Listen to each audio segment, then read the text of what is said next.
evening, race fans, and welcome.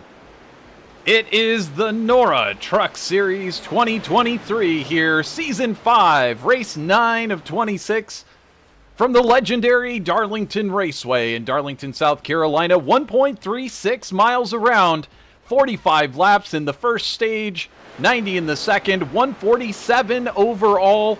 We are looking forward to a wonderful evening of NORA Truck Series racing out here as you see the trucks flipping in the background. Yes, there might be some of that in store as well.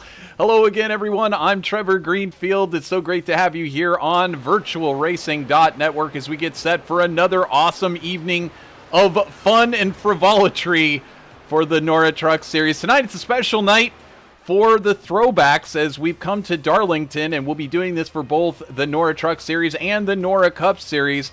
So with that, I'd like to welcome in, as it seems to be a regular occurrence now, and so great to have him, Christian Snyder, joining us here in the booth. And Christian, this is going to be another great race here tonight. A very tough track. In fact, a track too tough to tame, they say.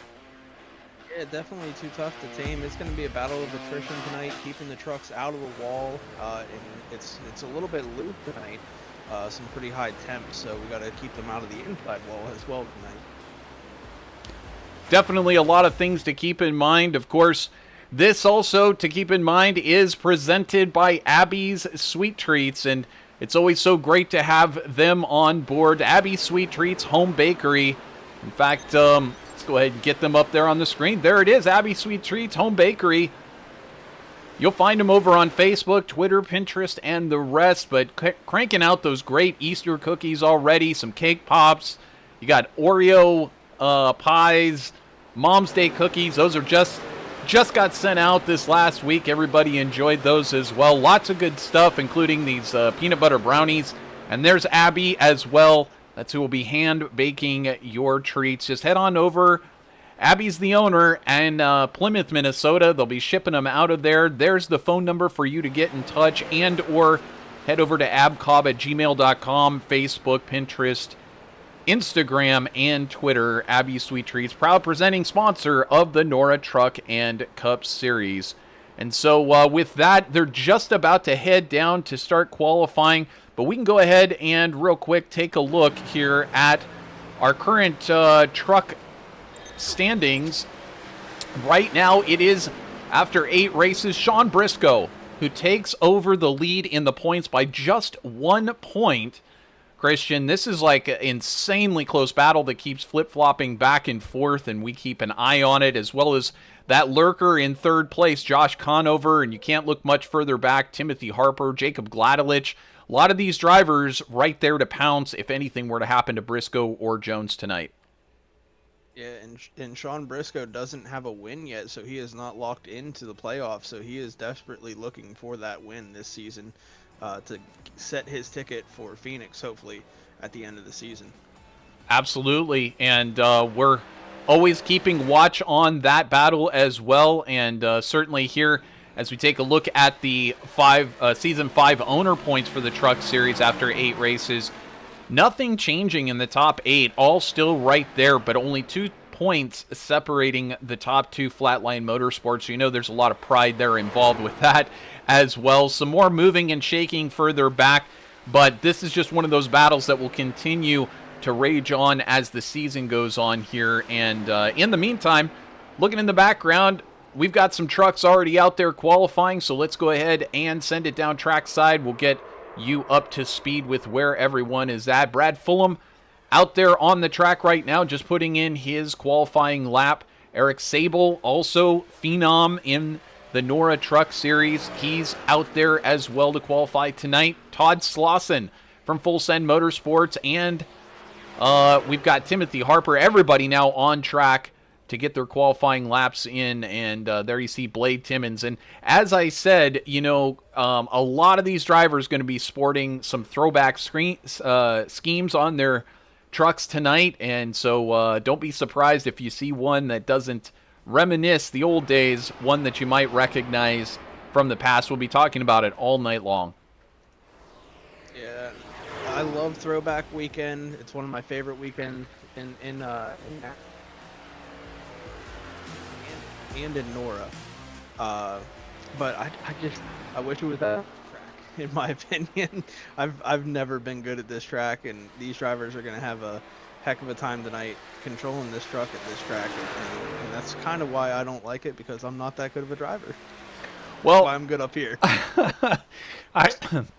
I completely disagree. You're a darn good driver. We're lucky to have you up here, but it's only because you're recovering from some health stuff.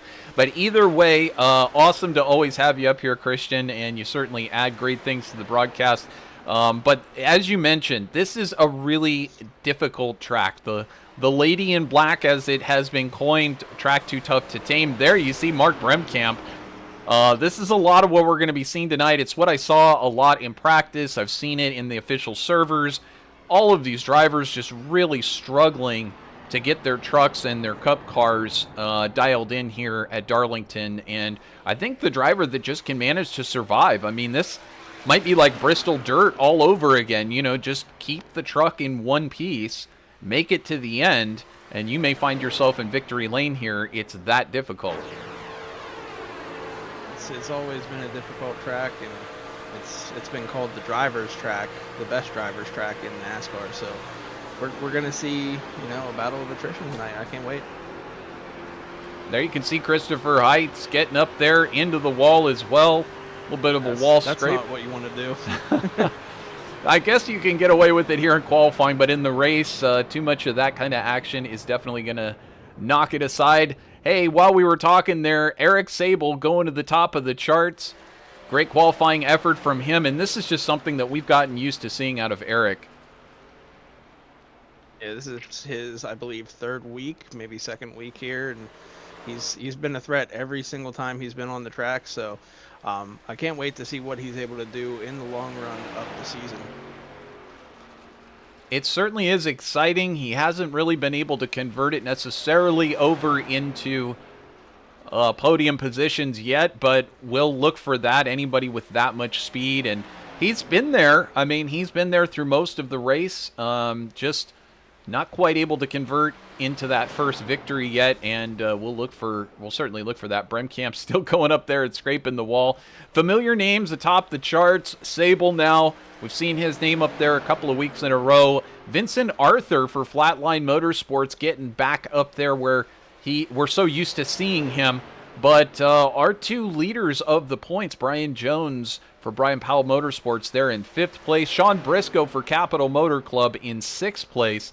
I mean, it's not too far back, but certainly not at the top of the pile. And like I said, that's where we're used to seeing those two drivers. We've seen Briscoe up there, always starting 1st, 2nd, 3rd. Let's take a look here at the final qualifying order as we get the grid set for tonight's race. This is round number 9 at Darlington, presented by Abby's Sweet Treats Home Bakery.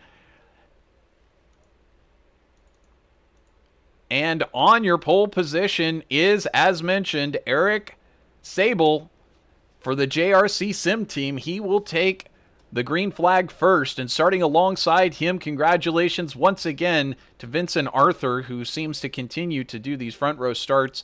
He'll be starting in 2nd place for Flatline, as mentioned. On the 2nd row, Martin Plute for Blade Timmons Racing, and alongside him will be Torin Shirts for BS Motorsports. On the 3rd row, we're looking at Brian Jones from Brian Powell Motorsports and Sean Briscoe for Capital Motor Club. On the 4th row, Timothy Harper. He's got a special paint scheme. We'll talk a little bit more about that later for Harper Motorsports. And next to him will be Cody Reeder for KPR Motorsports, another truck that you just can't count out tonight. Speaking of 2 more trucks you can't count out tonight, here's Ronnie Norman for the JRC Sim team back there in 9th, and alongside him will be Cody Height. Of course, Cody Height on YouTube, though it doesn't say it right there. Back there in 11th will be Joey Stats for Nightmare Motorsports. He's had some good runs, as has Nightmare recently. Alongside will be Brady Moats. Mark Bremkamp will be starting in 13th for BS Motorsports, and alongside will be Josh Conover.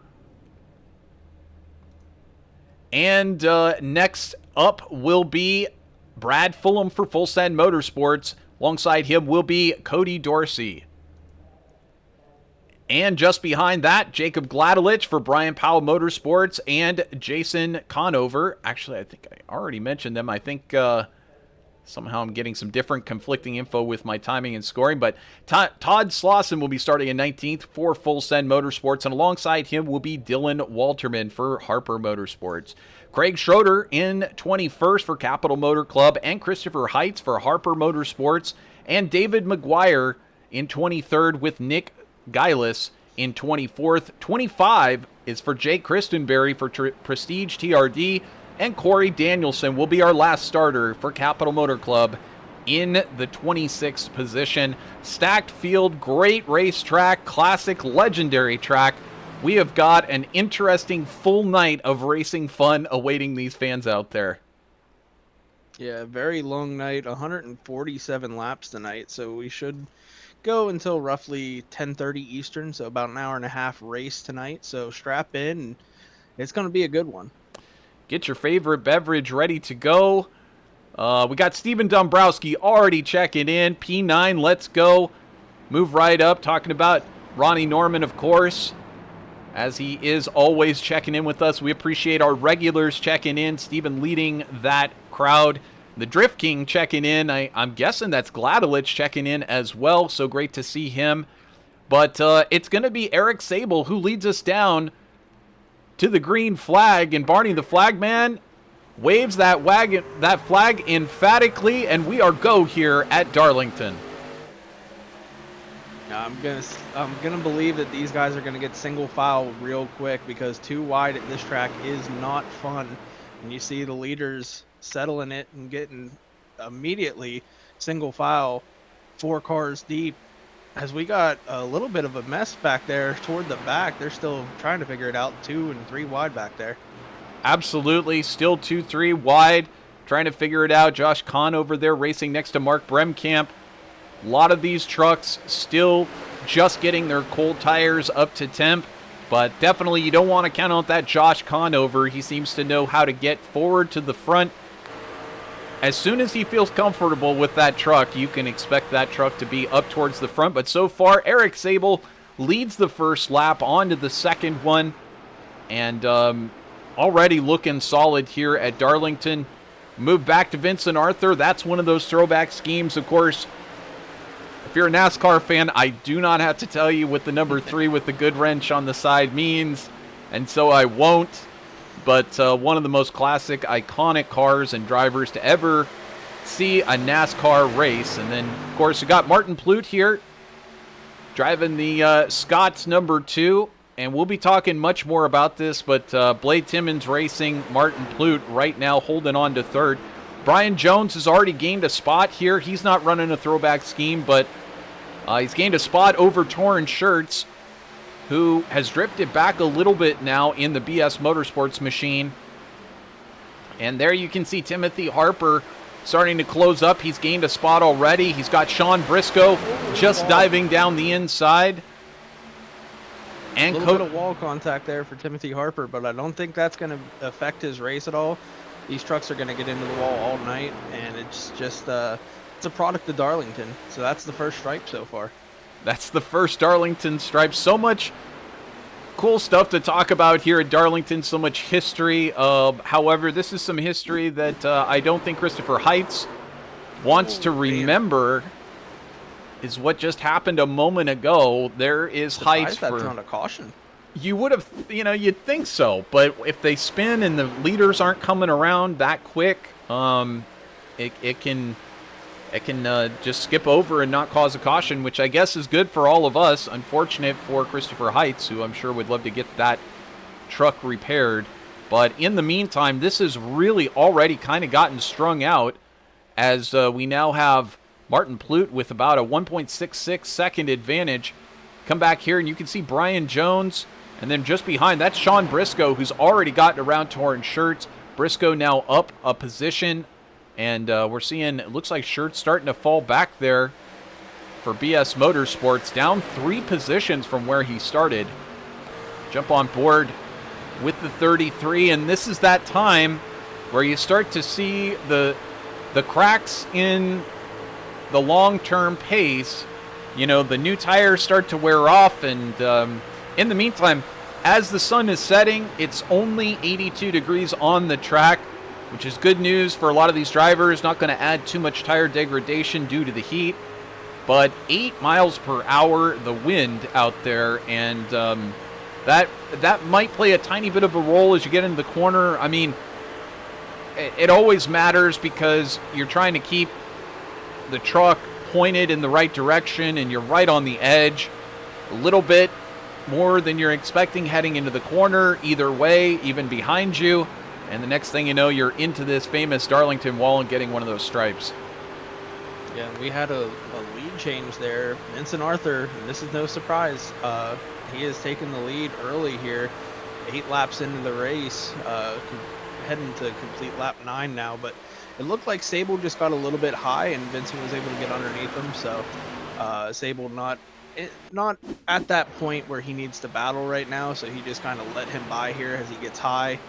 Just kind of backs off the throttle here because too wide, like I said, you're going to end up in the wall if you stay too wide out off of there. So he just backed off, let them by, and I think that's a smart move early in the race. Absolutely, and certainly we've seen Arthur make the moves that he needs to, and now that's allowed Plute to get on by Sable as well. So Martin Plute already doing what he needs to do to stay with Arthur and march through this field. Sable down 2 positions now from that pole position.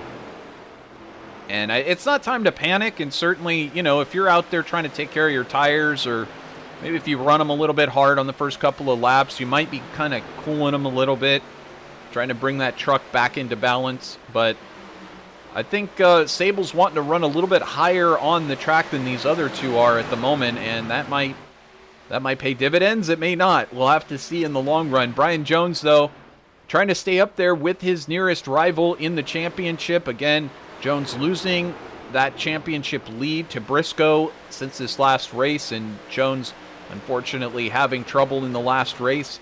Briscoe, though, knows what he needs to do in order to stay up there in that playoff chase picture, and currently running in that 5th spot. He's doing a fabulous job at that. Cody Reeder, also, we've called his name very recently, been calling his name a lot here in the NORA Truck Series, and Reeder is one of these drivers for KPR Motorsports that just seems to have what it takes each and every week to get up there to the front. Right now, gaining 2 spots already on the night. Torrin Shirts, he's dropped 3 spots from where he started. And right now, we're looking back here. We can see Ronnie Norman for JRC. He's coming up through the field as well. And a different look for Ronnie. We're not used to seeing him in a bright orange truck, but he's throwing it back to John West Townley this weekend. And he's got that bright blue number. He stands out in the crowd. Absolutely. It's so cool to see all of these paint schemes. And, you know, where I was living previously, I would have no idea what the heck a Zaxby's was. But I've got 2 of them really close to where I live. In fact, one just down the street. Let me tell you, I know why you'd put the name on that truck. It's solid chicken for sure. But either way, out in front, that famous number 3 of Earnhardt, looking solid. Tonight, it's Vincent Arthur behind the wheel, and what a cool place to bring the number 3 out. And what a special paint job that is for a track like this that's seen it so many times in the past. Yeah, so many wins for that number 3 here in real life with Dale Earnhardt behind the wheel. But we had a pass there for second. So Eric Sable gets a little bit close to Martin's bumper, gets him a little loose, and drives right underneath him and right past him. As we see Brian Jones now taking advantage of that, and he's now caught up with Martin Plute there. Absolutely, he's now caught up, and I do wonder whether or not Plute is suffering from like what we were just talking about. Perhaps he pushed hard, there he is up into the wall. So I was just starting to wonder if those tires were starting to go on that number 2 truck, and there he's going up into the wall again. There's that Darlington stripe you were talking about, Christian, and he is stuck up there. Yeah, we just got to hope that no one gets into him or this doesn't cause an incident. He is still kind of stuck against the wall. He doesn't want to pull off of it because he could cause someone to wreck, so he's just going to keep it up there, This is a smart idea. Kind of surprised this isn't a caution at the moment because of how slow he is. This is not what you want this early in the race, and that's a product I believe I brought it up last week. If you get into the wall, the next lap, it's really hard to get back into your rhythm, and he went back into the next corner and was out of rhythm and got into the wall again. This time it's not very good. That truck has seen better days. Whenever Carl Edwards drove it, I believe, is the throwback there. Absolutely, and I just think it's really cool here on iRacing. I love some of the effects. Of course, you got the setting sun, which always looks cool, but you can actually see the Darlington stripe on the side of that truck. And unfortunately, though, it's a lot less cool in the cockpit as he gets into the wall again.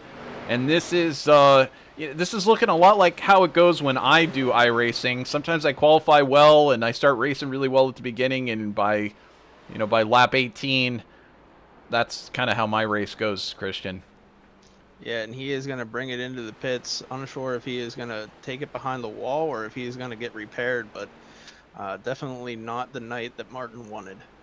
Absolutely not, but I tell you what, out in front right now, Vincent Arthur, he is having the night that he would like, and he's honoring that number 3 paint scheme here by leading these laps. I tell you what, though, you better not look too carefully in that rearview mirror because he is being absolutely hounded by Eric Sable.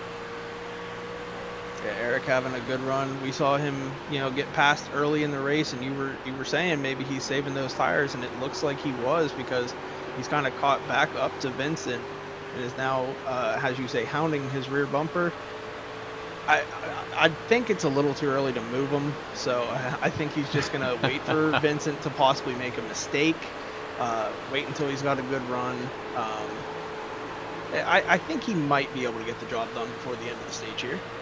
Well, again, we're going to lap 45, 45 before the end of the first stage. So certainly, I think, I don't know how desperately you want those stage points, but and Eric doesn't strike me as a guy who's kind of desperate for, he's going for owner's points. This isn't for the Drivers' Championship. I don't think he'd go and lay the chrome horn to him yet.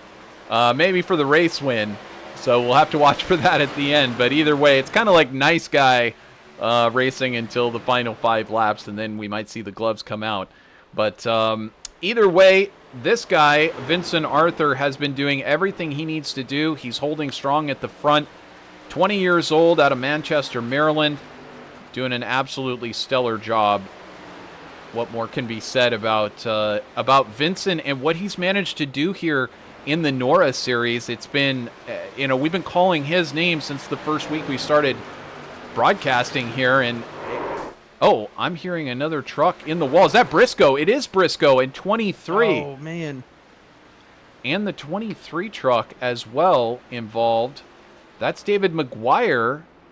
I wonder. He was getting lapped. He may have been off the pace, and the closing rate with some of the slower trucks is drastic. So it might have been a scenario where that happened, where Sean came up on a slower truck and wasn't able to get around him in the right position and goes around. Well, this is a oh man. Okay, so that's a scenario when the slower truck in front of you gets into the wall and causes you to wreck. But that is unfortunate. That's our points leader, gets involved in a wreck pretty early, and that's not good for your engine when you hit it head on like that. So I don't know if he'll be able to get back out there. What a rough ride for Sean Briscoe, and of course not the race that David McGuire wanted to have either. Just suffering just like everyone else. Unfortunately, collecting Briscoe the points leader coming into tonight's race here at Darlington. So with that, everybody is heading into pit road. Nobody's saying I'm going to hang out and try and keep track position, except for maybe Craig Schroeder. We'll have to see on that one. But everyone else here in pit lane taking service, and you can just see how full that pit lane is at the moment. We're going to watch and see who heads off pit road first. And you might gamble a little bit here, maybe short Phil, try and get out there first to get that track position. Vincent Arthur managing to do so. Cody Reeder in second. Brian Jones is in third. And hey, by the way, remember we were talking about Josh Conover. I wonder how quickly he'd get to the front. Well, there he is in fourth place following that round of pit stops. Yeah, and Ronnie Norman has broken into the top 5 as well. But I think one of the top stories here, Eric Sabal still on pit road. Sabal. I'm not 100% sure. He can yell at me and let me know how it's pronounced. Absolutely. But, I think he was getting repairs because there's a stripe on that right side. You're absolutely right, and this is the right time to do it too. You may sacrifice some track position, but either way, you get that done, get it out of the way nice and early, and get back out there. It should be it should be even faster for him at this point. So either way, we're going to step aside here on VirtualRacing.Network. We'll be right back with the green flag. Don't go anywhere. Stay tuned.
And welcome back here on VirtualRacing.Network. Vincent Arthur, he's been solid and steady so far tonight, leading the way with that number 3 past the start-finish line. But as Cody Reeder spun the tires on the outside. I was just noticing that. Around there. And it did look like he was just about to go around. I was waiting for something to happen, but he did not. Either way, he files in there into third place. But you're noticing we've got some new drivers up in that top 5. Josh Conover, Ronnie Norman, Jacob Gladelich up 11 positions. He won last week. Will he be there again this week? He's in the right place to take over should something befall the leaders at this moment. But either way, great racing from him. Eric Sable back in the field in 11th place. And it does look like Sean Briscoe did fall down a lap, currently in 22nd place, for those of you keeping watch on that. But it's back to business here for Vincent Arthur, albeit with Brian Jones, his nemesis in the championship, chasing him down. Yeah, I believe Vincent is running for owner's points, actually, in the Truck Series. If I'm not mistaken, this might be his first run here. Oh, and you're absolutely right. I was thinking of Briscoe. Had the wrong names crossed up in my mind, just thinking of two absolutely fabulous drivers. You're absolutely right. Arthur just racing for owner points, but Brian Jones now has a clear shot at pulling ahead of Briscoe. And, of course, that's not the way that you want to take the points lead.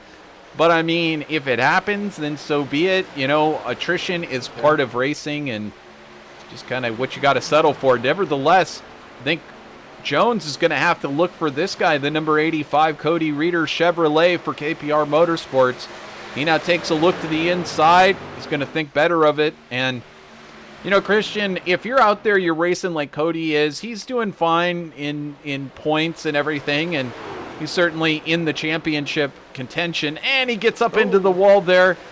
I was just going to say, you know, when you get up there and you're going to challenge one of the top two in the championship, do you get a little extra cautious to make sure that you pull off that pass and you don't accidentally, say, put the championship points leader into the wall?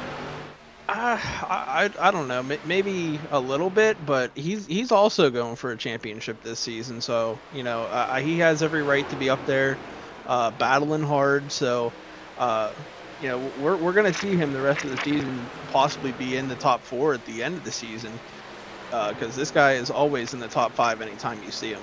You bet, and I think somebody like Brian Jones would recognize that. Vincent Arthur, though, hanging on to the lead. That margin keeps slipping down a little bit less and less as we get to the end of the straightaway, and then it starts to grow a little bit again through the corners. So perhaps Arthur and Jones doing something a little bit different with their trucks. Why don't we ride on board? We can find out for ourselves exactly what these drivers are doing behind the wheel. Vincent Arthur hanging on there. Can't quite see his hands with that particular camera, but with this one you can. A little bit stable through the corners, as we've come to know Vincent Arthur, very stable with those hands. You just watch, he does not have a lot of overcorrections or anything. Brings the truck up on exit. I mean, it looks like you're watching like someone on rails here. Yeah, and I love this camera view because of the gyro cam, and it shows you just how rough the banking is, because whenever you see that camera tilt, that's how tilted the track is. So whenever they're coming off of the corners, it's like a roller coaster ride here, as well as it was at Dover. Pretty steep getting off the corners. It's absolutely, and you're absolutely right. It does give you that sense of how banked these corners are. You don't get that too much when you're watching on TV. You're watching here on VirtualRacing.Network. It all kind of, it's tough to tell what the banking's like, but that gyro cam really does kind of show that off. And of course, we love being able to bring special cameras like that as Brian Jones gets really close to the back end there on Arthur. And I wonder if Arthur didn't get a little bit loose there. We're just about 7 laps from our end of stage 1, and you know that's got to be on Brian Jones' mind. With Briscoe still technically in contention in this race, you've got to imagine that Jones is going to want to get as many points ahead of Briscoe as he can at this point. Yeah, and Josh Conover also trying to capitalize on it, because he was only a few points back from Brian Jones and Briscoe, so he's trying to get as many points as he can here as well, and he's in a good position to get about 6 or 7 points. He can get 8 if he passes Cody Reeder here. So a lot of points at stake right now here at Darlington. Conover out there racing for as many of them as he can, and he's hanging on in 4th. This is just like a 4-way train here, as it looks like Conover maybe taking a little look under Reeder as Reeder starts to slide up the track.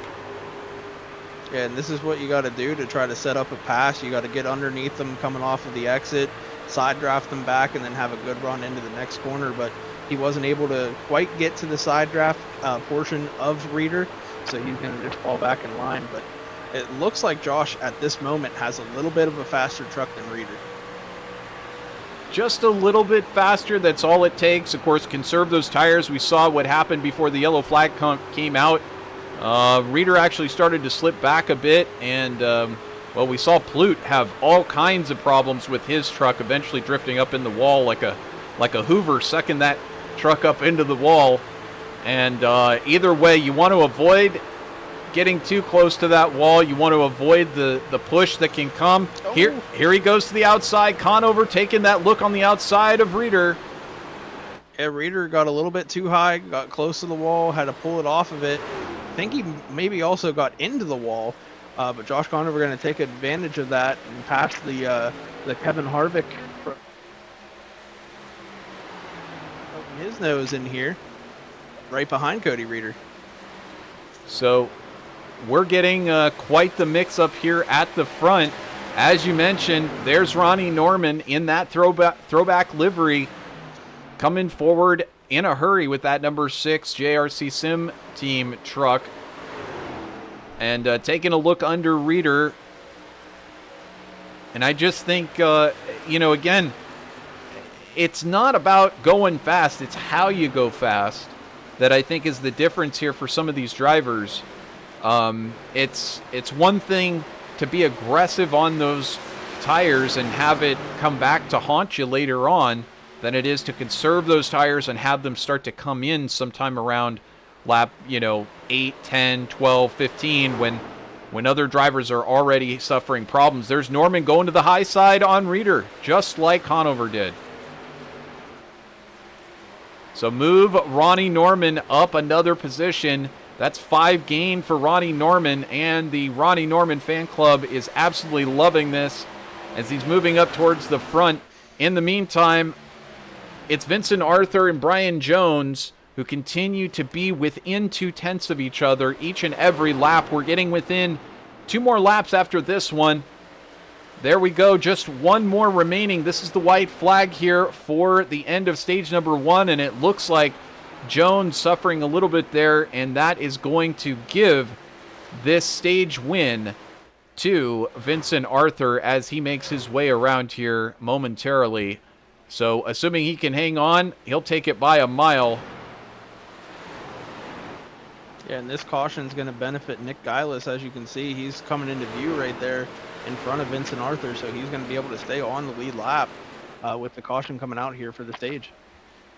So Vincent Arthur will take the stage victory as the yellow comes out, with Brian Jones in second, Josh Conover in third, Ronnie Norman in fourth, and Cody Reeder in fifth. Your top 5 there. We're going to take a quick break here on VirtualRacing.Network. You won't miss anything. We'll be right back here with more green flag action.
And welcome back here on VirtualRacing.Network to round number 9 at Darlington for the NORA Truck Series 2023. We have a new leader out here in Brian Jones, with Ronnie Norman now in second, Jacob Gladelich in third, and that's because there were a couple of speeding penalties on pit road, with Josh Conover and Vincent Arthur both caught with their hands in the cookie jar. But that's going to send them back to the back of the pack, and that should make some exciting racing action for us to watch as these two try to climb their way back through the field. But Christian, you were looking at some of these throwback schemes. You want to point some of these out to me? Yeah, we got some newcomers up toward the front. We got Jacob Gladelich now in second, which usually he says, or it says Drift King on there, but he's doing the Burger King throwback that I believe Tony Stewart ran a while back.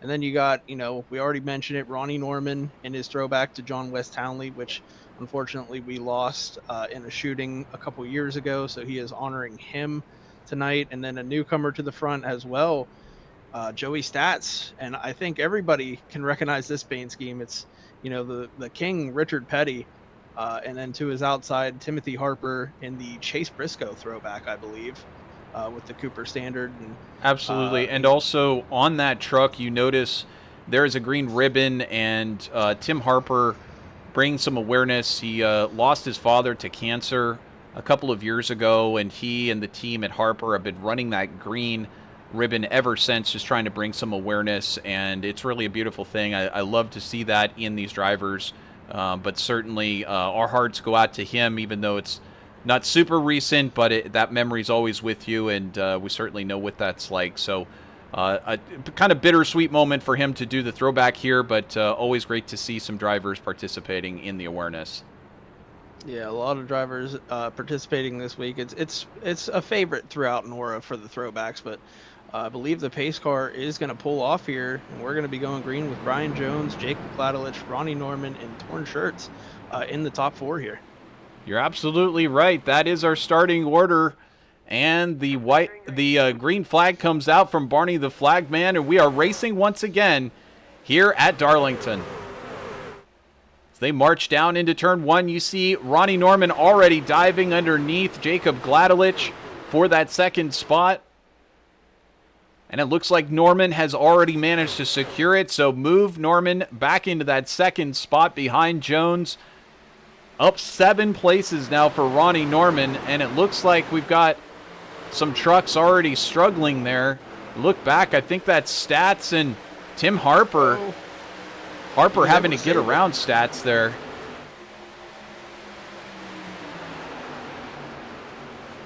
So rough going for Joey Stats in the Nightmare Machine, the number 43. And there's Eric Sable. He was our first of our top runners to fall backwards. So far, he's managed to get his way back up to 8th place. But, of course, he's going to be looking at coming back to the front. Looking a little bit further back, too wide racing. And you were just going to say Jake Christenberry, Todd Slauson racing for position here for 12th place. Yeah, and these guys, they're kind of right in front of these guys coming back from penalties. I did get updated that Vincent Arthur's wasn't a speeding penalty. I believe his was a commitment code violation, actually. But we now see Jason Conover getting into the wall there. Kind of see everyone spread out and try to avoid them. Oh, Brimkamp sliding up in front of him. That was tight. This is a bunch of tight racing here for certain. The only driver that's really having to play catch-up here from a bit further back is Sean Briscoe after suffering all of that damage early on. He's still a lap down, not able to get that lap back yet, and it looks like he still has a bit of damage to that in and out number 39. But up front, no problem for Brian Jones. He's doing what he does best, and that is leading laps in that number 45 Cars and Bids machine. But he's got about 0.4 of a second on Ronnie Norman in the JRC Sim team. Zaxby's machine. Look a little bit further back. There's Torn Shirts in the BS Motorsports Chevy. Otherwise, aside from that, it is almost a completely Ford dominant top 10 at the moment. It's let's see if we can get that up there. You can see all those logos on the left-hand side at the moment. It is a lot of blue ovals, but Torrin Shirts doing a fabulous job up a position. But you look back here at Jacob Gladelich, and he is, I mean, absolutely climbing the charts. And that Burger King machine up 13 spots right now to 4th place, and he's got a mirror full of Timothy Harper right now. Yeah, and that win that Jacob was able to get kind of lit a fire under him. We've seen him be in the top 10 now, 2 races in a row has a top 10 threat. It's absolutely correct. And I mean, we've seen little flirtations from Gladelich with coming up towards the front, but that, you know, there's nothing like getting a win. It doesn't matter how you get it. It just lets you know, hey, it's all worth it. It's all going to click one day. And just saying that, though, it looks like Gladelich suffering a little bit there with his truck sliding back to 9th, and you can just really see, though, as we look at the side, there's that Darlington stripe. It's kind of like a Darlington, I don't know what you would call that. He's got like... Yeah, it's more than a stripe. It's more than a stripe, that's for sure. He's got several Darlington stripes there working down the side of that number 14 truck, but he seems to keep going, and that's the main thing. And just about to try him on for size is Cody Reeder. Cody's having a good run here, dives it under the inside of Gladelich, pulls it up the track. That's for 8th place. Coming back towards the front for Reeder. But I tell you what, Brian Jones right now out to almost a 1 second lead over Ronnie Norman, about 9/10 of a second. And it's all shaping up really nicely right now for Brian Jones, as he's starting to set sail here as the sun sets in Darlington, South Carolina. Yeah, and Brian Jones was last year's winner, so he's actually looking to repeat here at Darlington this season and go back-to-back. That would be something fantastic to see if he was able to go back-to-back. You know, we love seeing that repeat, that chance to see a great driver from the past stick around, come back and challenge once again, and see Jones up there running where he is used to running at the front. Once again, it's not a surprise, but always great to see with the number of great drivers in this field. I mean, you got Ronnie Norman here in second, but you just go down through this list of drivers, and you know, at least half of them you could put a circle around to potentially find their way into winners' circle any given weekend. It's always great to see here in the NORA Truck Series the level of competition. Torrin Shirts there hanging on to that 3rd spot. He's got about 4/10 of a second lead now over Timothy Harper, but it does look like Shirts was starting to struggle there. I was noticing a moment ago, so we're going to see if that lead starts to grow or shrink. At the moment, kind of hovering where it's at. I think Harper also anxious to get a victory here. And, of course, this is Brady Moats running that Nesquik car, and I'm running the Nesquik truck. I can't remember who it was that ran the Nesquik livery. That was Scott Riggs, the 10 car back in like the early 2000s. You know, like my brain had a big light bulb going off. Like, I know I've seen this truck out here, but Scott Riggs, like one of the most winningest drivers in the Truck Series, going way, way back. And so cool to see that throwback coming out as well. Steven Dombrowski over in the chat room, he echoes the same thing. He says really loves all of the throwbacks. And here we go, Ronnie Norman to the front. Absolutely. So great to have you chiming in with us. If you're out there watching along, feel free to let us know what you think. If you got any questions for us, if you're enjoying the broadcast, if you got a driver that you're rooting on, tell us where you're watching from. Absolutely love to hear with everybody out there who's watching live right now on YouTube. And speaking of which, if you're not already subscribed, why aren't you? You're going to be missing out on all of the future NORA Cup and Truck action. Why not subscribe? You'll get Christian Snyder and myself ears full of myself and Christian Snyder each and every Monday and Tuesday night, as well as some other broadcasting that we do.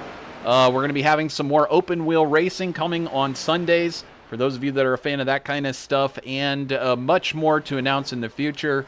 But either way, you'll want to subscribe, and you might as well like the video while you're at it. It always helps us and the algorithm, and we do appreciate that as well. A lot of good stuff happening at the front, but you step back a couple of positions behind Brady Motes. Here comes Eric Sable. He's back up into 6th place, starting to chase down those leaders. It's not long till he finds his way back into this top 5. Yeah, we saw him stay in the pits for an extended period of time under that first stage caution, and he's been slowly working his way back up to the front now as he is in 6th place there.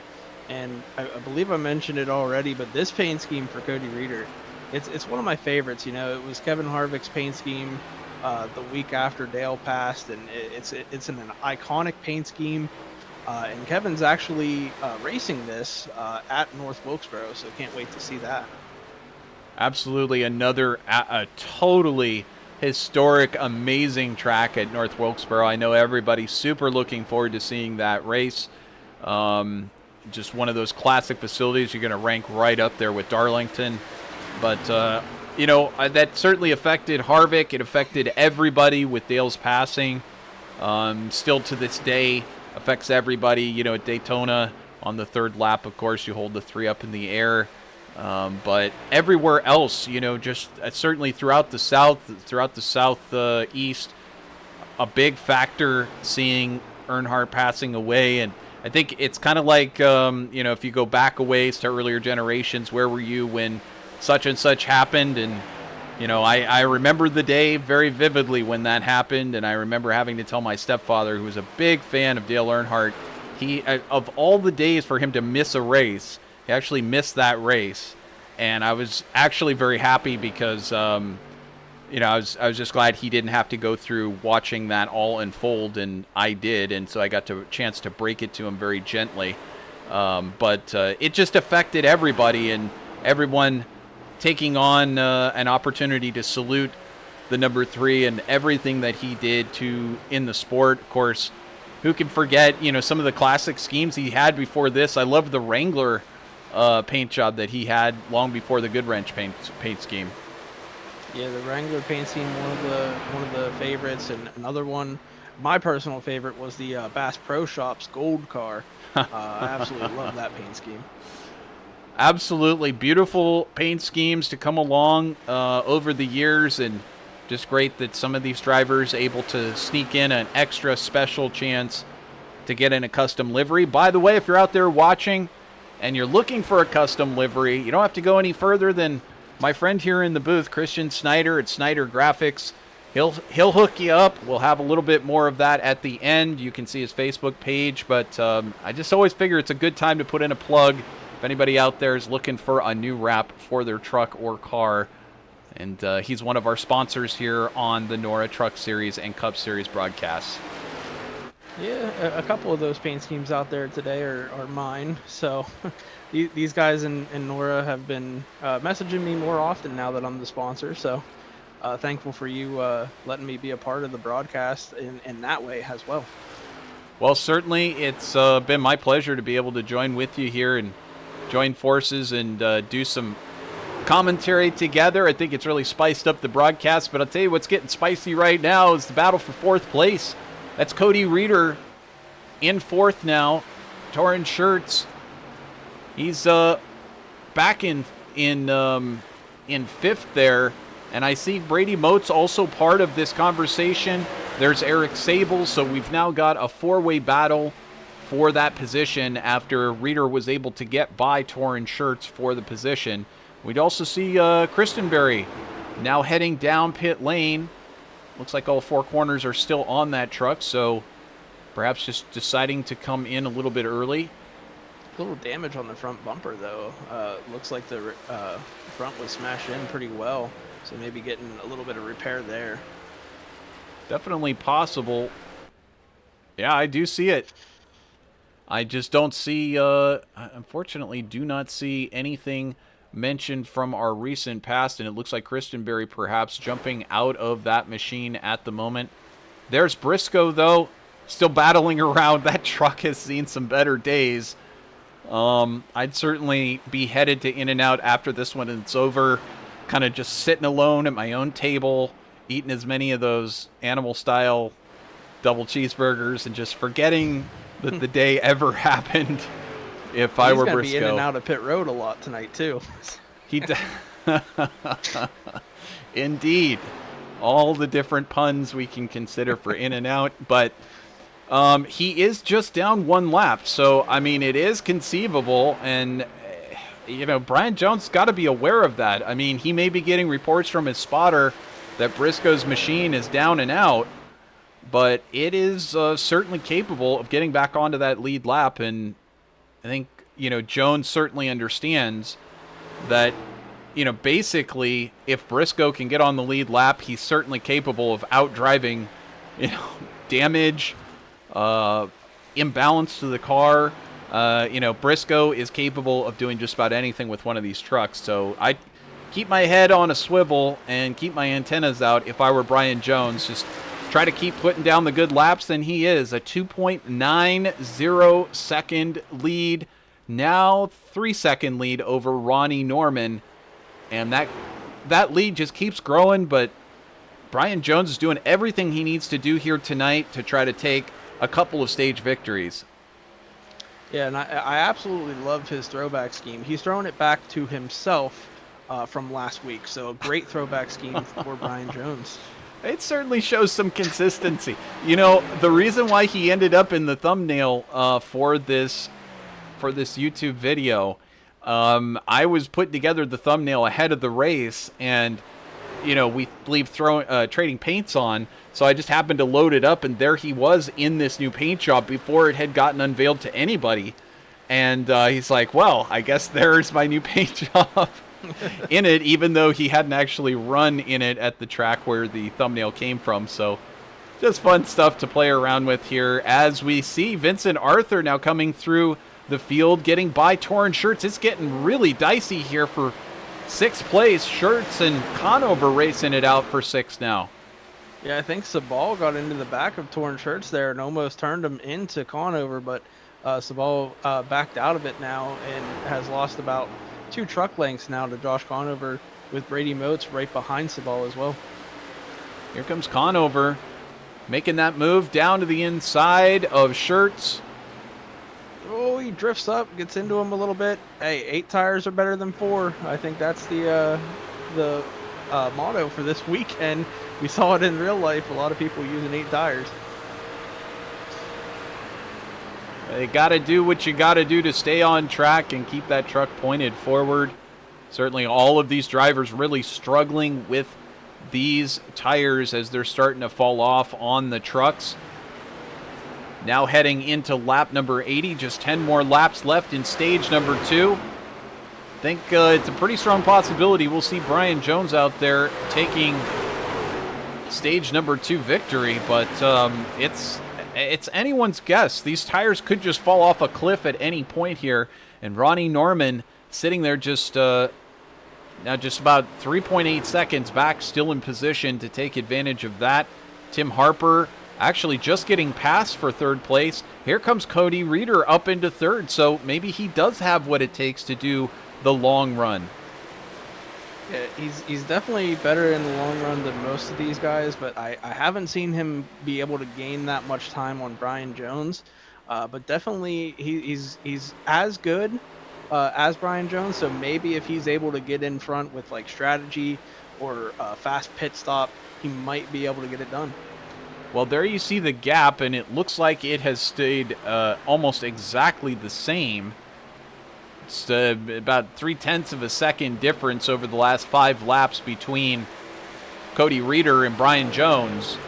But by keeping that kind of pace, he's starting to march through the competition. Next one up on his list will be Ronnie Norman for that 2nd spot. And there he is just up the road, that orange Zaxby's truck. So Reeder doing a good job of holding pace here now that he's managed to find his way comfortably into 3rd.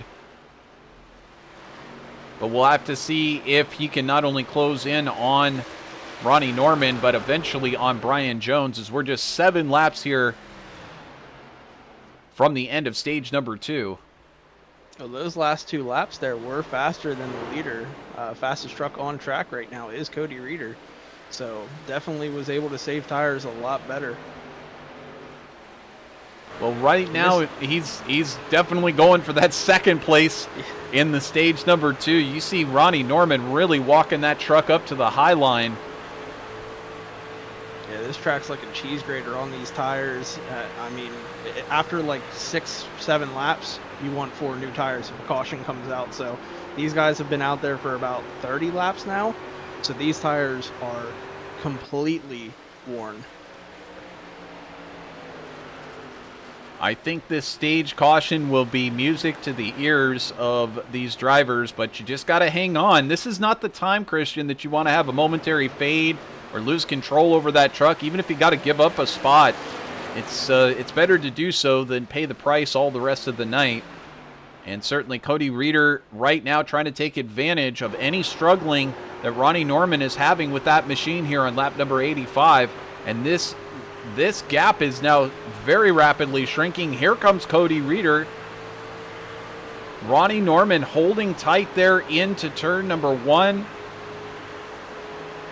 Yeah, it looks like Cody Reeder's just able to hold the truck a lot lower than Ronnie is. So he's getting that nose into the clean air and just being able to have good drive off the corner. As we see Ronnie kind of running the traditional line where you lift early, get up to the wall, and then come back down. Reeder's able to stay glued to that white line the entire corner. Well, Ronnie's kind of a little old school like that. He prefers to run that old school line, but it's possible, again, Reeder may have been taking care of those tires earlier, preserving that right front a little bit better. It's allowing him to take a little bit tighter line down around the apex and get off the corner a little bit lower on the track. In the meantime, Ronnie, once you've... Oh, and there Ronnie is in the wall. So, I was just going to say, once you've kind of settled for that running the high line, there's, and you start to wear those tires pretty heavily, especially that right front, there's really no going back. Difficult for these drivers to try to decide halfway through, oh, okay, I want to go back to running the old way. But if you cool down the truck for a couple of laps, you might have the opportunity to do that. Just depends. But we're coming up. Oh, we've got spin. That's the number 24 truck of Nick Geilis sideways on the track. And gets it back going. He does get it back going again. Here's Brian Jones just about to come to the checkered flag on stage number 2.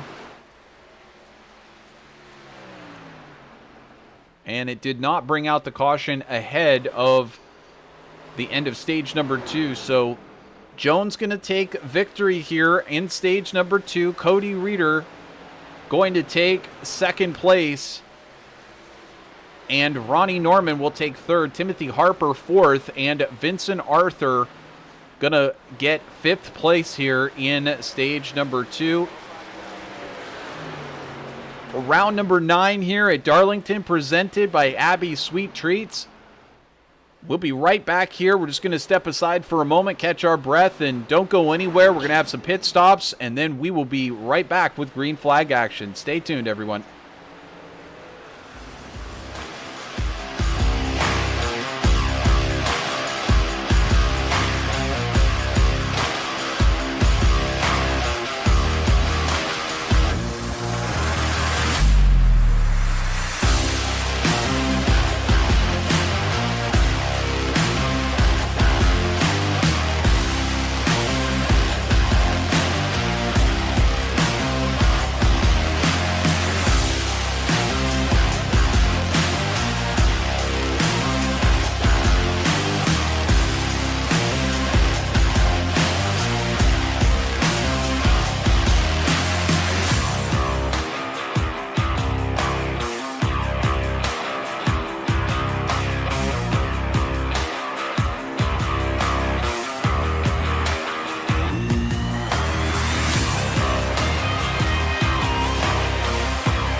welcome back here on VirtualRacing.Network. You saw those pit stops live, and it was Vincent Arthur who managed to get out from 5th place into 2nd after that round of stops.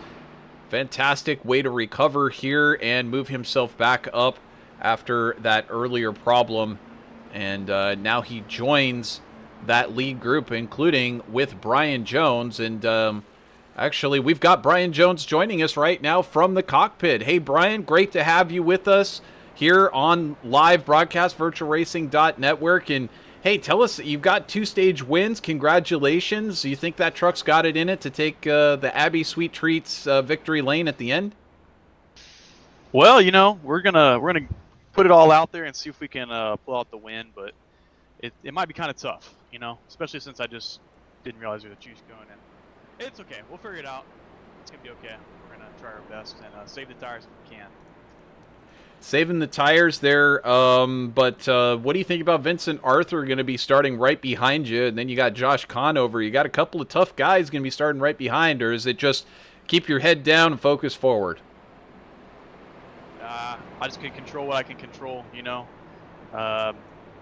I'd like to save tires here if I can, but, you know, they're going to be breathing down my neck, and track position's too important. You think that's going to be the key here tonight? Who can control those tires the best? I'm not sure. I think we're going to be fighting for position more than controlling the tires. I think it's going to be a combination of both, really. Well, either way, you're doing a bang-up job. You're taking a couple of the stages out there. You're looking super solid. You were walking away from everybody. We'll see what you can do here. Good luck for you, and we hope to be talking to you later on from Victory Lane. Yes, sir. We'll see you there. All right. So that is Brian Jones checking in with us from over in Brian Powell Motorsports. What a fantastic run he has had here tonight, but he is going to have his work cut out for him. He's got some tough racers alongside. This is Vincent Arthur right next to him.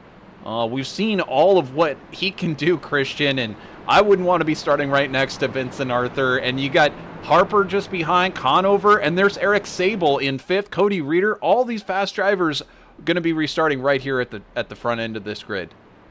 Yeah, and 3 of them are overcoming early controversy. You know, Vincent Arthur had an early penalty, Josh Conover as well, and then we mentioned Eric Sable with the damage restarting, like I think it was 20th at first stage. So all these guys back into the top 5 now whenever the pay window's open. So all these guys up in the top 5 here. Well, and so that we can mention it, Cody Height did manage to go a lap down. I saw he had to make an early pit stop earlier. And Sean Briscoe still has not gotten that lap back under this round of caution. So keep an eye on that. But either way, those 2 drivers. That's not gonna be good. That's Harper into the side of Conover. And we're still not. Oh man, we're still green out here. We've got the camera on them.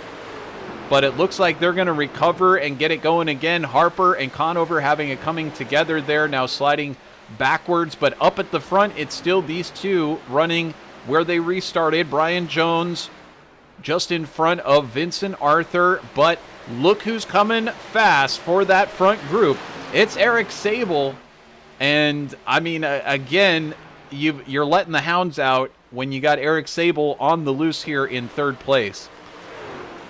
Yeah, definitely a very good run for Eric, but you know, I've been saying it, I think, all night. You know, coming out of turn 2, you do not want to be too wide, and we saw that happen with Josh Conover and Timmy Harper there.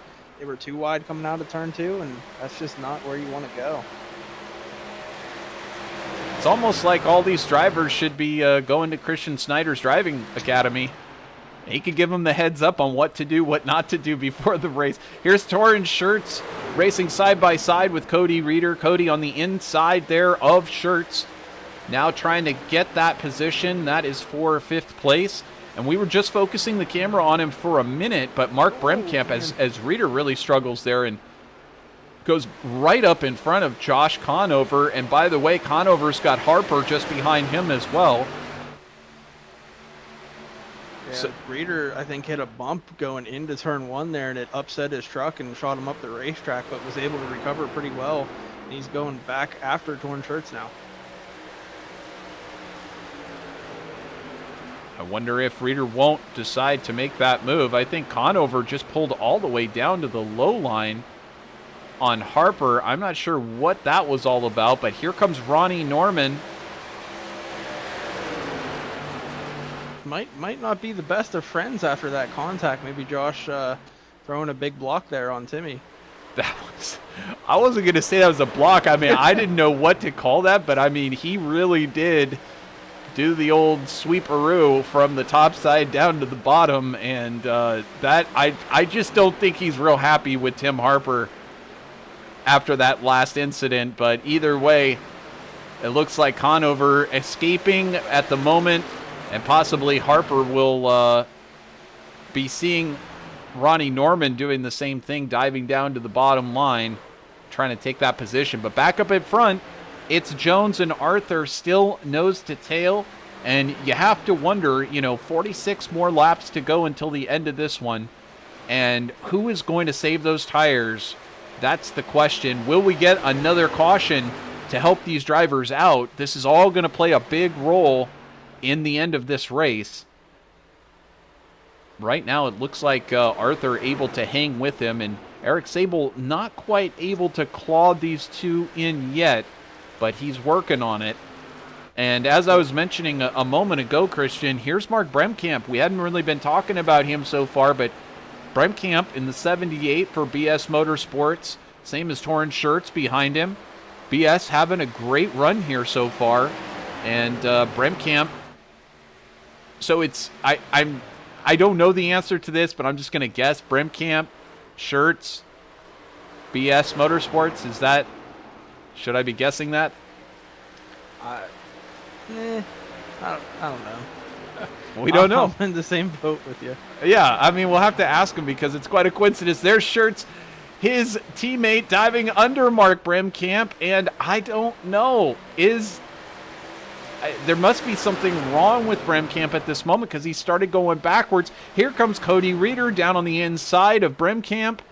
This is for that 5th position at the moment. Cody Reeder has had a great truck here tonight, racing side by side. There for Bremkamp. Absolutely, and it looks like Bremkamp's time up in the top 5 is now over, as Cody Reeder has now taken charge, and he's back up 3 spots from where he started, now chasing down Torrance Shirts for that 4th spot. Yeah, and on back behind them, something happened to Josh Conover. He's not inside the top 10, so I'm not sure what we missed there. But Ronnie Norman has taken advantage of it and has now moved up into 7th. And Josh Conover the whole way back, I believe, in about 15th or 14th place here. Well, I'll tell you what, Christian, this is Darlington, and they do talk about the Darlington stripe, and he's got a couple Darlington stripes, but you're not supposed to have Darlington stripes on both sides of the truck. And it's, I think this 17 truck has seen some better days. Getting tough to read the numbers on the side of that one anymore. Yeah, and Josh isn't going to be happy with me saying this, but I don't know who he's throwing it back to. I recognize the scheme, but I don't remember who drove that truck. Well, in the meantime, Nick Geilis for Nightmare Motorsports in and taking service. I don't see a lot of damage to that machine. Oh, there it is on the right side. Never mind, a couple of stripes. Couldn't see it on the front or the left side, but does look like he's taking service here, and it's going to be an extended one. Out front, though, Vincent Arthur is in the lead over Brian Jones. And while we were focusing on other things, that's what happened. Let's take a look back and see what we missed. This was Vincent Arthur. He seemed like he was paying attention. Brian Jones drove him down the track and did not give him a lot of room. And there, Arthur manages to take that position. Brian Jones kind of got a little squirrely, headed up towards the wall. It almost looked like maybe a little bit of net code, because I don't think the 3 got into the side of him. I think it just kind of net coded up into Brian, and that's what sent him up the track. I mean, we can see that Brian has a stripe on the left side. You can't really see the number, so he definitely, on his side of things, had contact, but I don't think Vincent has any scrape on that right side, so I don't think on his he got into him. Oh, take a look at the right side. No, it's still clean. I don't know if it's legal to come away from Darlington without some sort of stripe on the right side. But He almost got into it there. Man. yeah, but see, almost is not getting into the wall, and you're allowed to get almost up there and not do damage. You know, you can hear it in the truck as well when you make contact. Certainly, you can hear that scrape, but sometimes the scrape is so light, you wonder if you imagined it. You know, it's like, oh, did I hear that? Did I actually scrape the wall? Of course, you can sometimes feel it through the force feedback as well. But if you just barely scrape that wall, you hear like a eek, and you kind of wonder, did I actually scrape the wall? Nah, I'll just pretend like I didn't. Last thing you need is more things counting against you as the race goes on. Yeah, and thank goodness for the chat, because Stephen Dombrowski letting me know that it was a Ron Hornaday throwback for Josh Conover. There you go, Stephen Dombrowski checking in, giving us the good info. Also, shout out there to Ben Rivera. Let's go, Ronnie, shouting out from Florida. More of the Ronnie Norman fan club checking in. Well, we better take another shot of Ronnie Norman, see what he's up to. Mark Bremkamp just in front there in that number 78, and Ronnie Norman just settling into that number 7th, or to that 7th position. Perhaps going to take another look on Bremkamp, but more good info coming in from Ben Rivera, just chiming in. Notice some of the leaders ride the middle and bottom every now and then. People towards the back seem to stick with the traditional line around the track. That's a good point, and there's something to that, Ben. We appreciate you pointing that out. And, of course, hello from Florida as well, VirtualRacing.Network, headquartered here in the great state of Florida.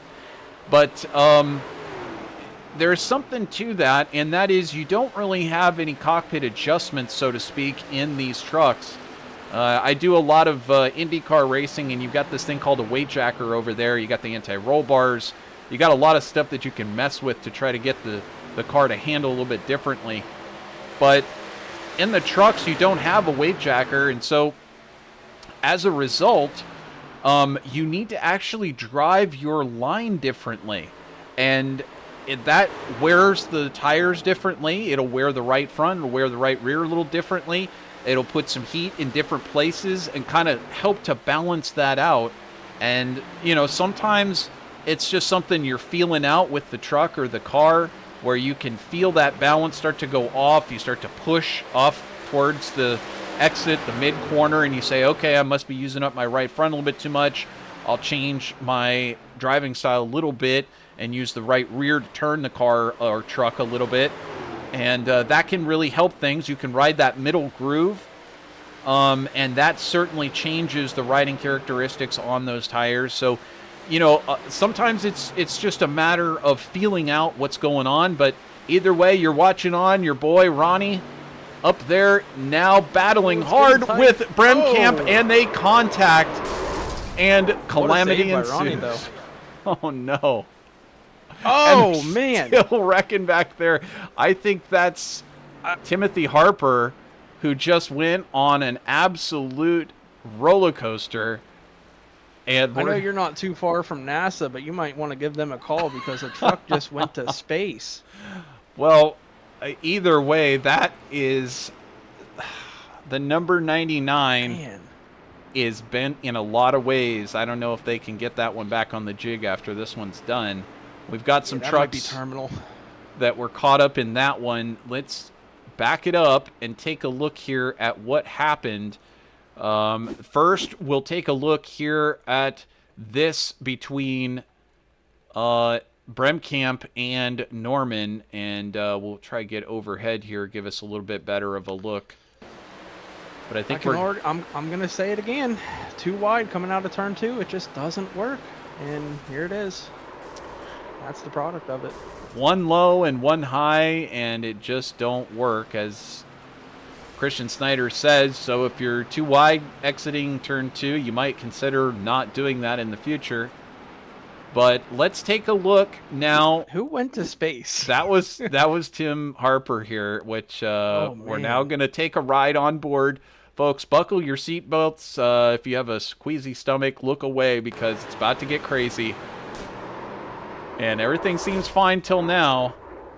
Yep. He comes to a rest, and then someone wasn't paying attention, and man, Houston, we got a problem.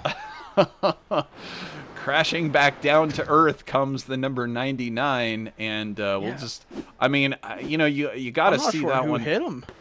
Well, we'll see here in just a moment.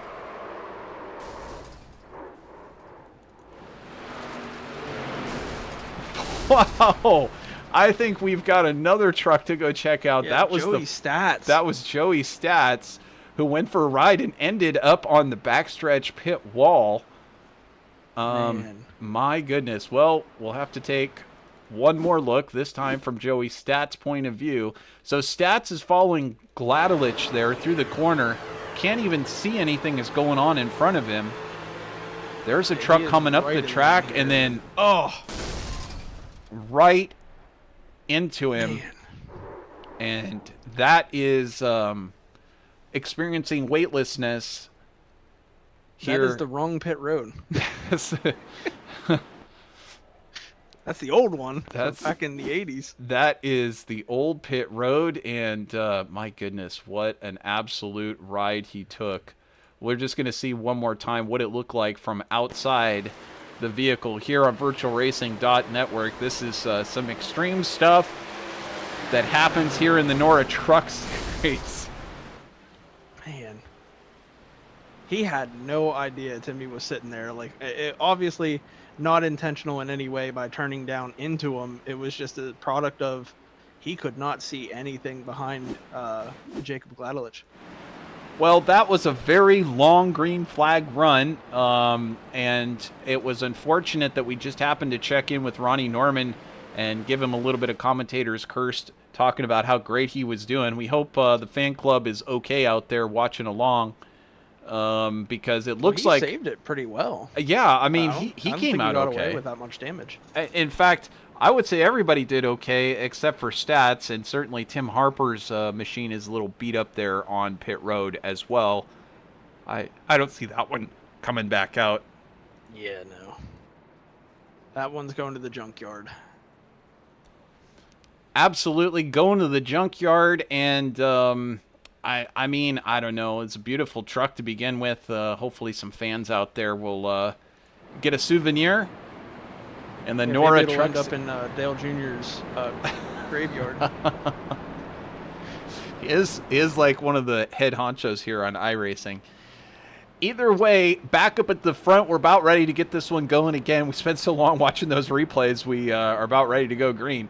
Vincent Arthur and Eric Sable going to be starting side by side, and this is about to get crazy. Brian Jones going to be starting from fourth, Cody Reeder in third.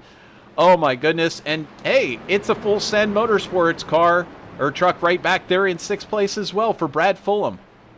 Yeah, Brad Fulham throwing it back to Dale Jr., as I just mentioned earlier there, and Todd Slauson behind him, both having a great night. You know, it's a battle of attrition, like I said earlier, and they're doing a great job as Vincent Arthur pulls away out in front of Eric Sable.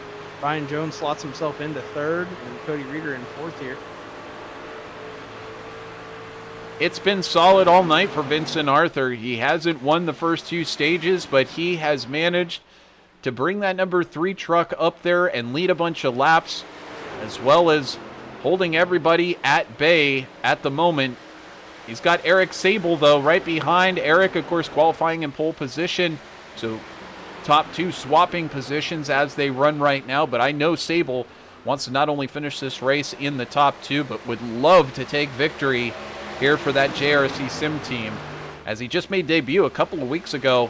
And here he is, a front runner, and very quickly becoming a NORA Truck Series household name. Brian Jones, though, there he is in third. He's chasing down these front two. It won't be long until he strikes again. Brian was up there in the lead, and I don't know if we ever saw exactly what happened to Brian to drop him back, but he did kind of get pushed out of the way by Vincent Arthur, and now he's sitting in that third spot after that round of after that caution. So here he is charging back forward, perhaps going to give a lunge at Eric Sable before too long. And just behind, you can see it's already starting to stretch out there with Cody Reeder for KPR Motorsports and torn shirts for BS Motorsports. Hey, Ronnie Norman has fully recovered. There he is, racing in 6th place in that Ford for JRC Sim Team. So now two JRC Sim Team cars up there in the top 6 at the moment. And as right you mentioned, him, yep. Slauson. I call him Slauson because he has the Little Caesars sponsor. But he's running a throwback to a name that many people don't remember, but Joey Coulter ran this truck back in the early 2000s. Oh, man. So he's throwing it back to Joey Coulter. That's you're getting to some of my territory. I'm probably older than my voice sounds, but yep, I certainly grew up with a lot of these drivers doing the great thing out there on the track, and me, a young man, going out to California Speedway, watching them go around the track. It was a lot of fun back in the day. Brad Fulham, as you mentioned, in his own throwback scheme, doing a fabulous job. Slauson's up 12 spots tonight. Fulham up 7 spots. So these two drivers here at Full Send, they're thinking long term. They're not just sending it. They're really thinking long-term pace, holding on to the truck, not putting too much damage, but you can still see a Darlington stripe on the side of that Tax Slayer Chevy. Yeah, I gave both of these guys a little pre-race pep talk. You know, I told them it's going to be a battle of attrition, so just keep the nose clean and be there in the end. And sure enough, these two 7th and 8th tonight, and you see Dylan Walterman in a throwback. I forget who the driver was. Joey Logano is used this at Darlington. It's a really great paint scheme. It's to Penske's first win ever. So a really old throwback, but a really nice paint scheme there. Absolutely. Would love it if I knew who that was in that truck. I'm drawing a blank. I believe it was actually a Formula 1, or not Formula 1, IndyCar paint scheme that he's throwing it back to. As we're reaching the 20 to go here already in this race. I thought it would be a little bit longer tonight, but time's going quick. Well, I imagined also possibly our great sleuths out there in YouTube land is going to let us know. 20 to go, as you mentioned, and of course, you know what time that is. It's time for the 20 to go from, if we can get the graphic up there quick enough, there we go. It's 20 to go for Snyder Graphics. Appreciate you letting me know, Christian. I was in the middle of doing some sleuthing myself, but Snyder Graphics proud to present the 20 to go here for the NORA Truck Series and NORA Cup Series. There you can see it, facebook.com/Snyder Graphics, and head on over there, get your wraps made, and you need it for any sort of machine. I'm sure he can handle it, but certainly specializing a lot in these NASCAR trucks as well as NASCAR Cup cars, and he already does several of the schemes throughout the field. Always great to see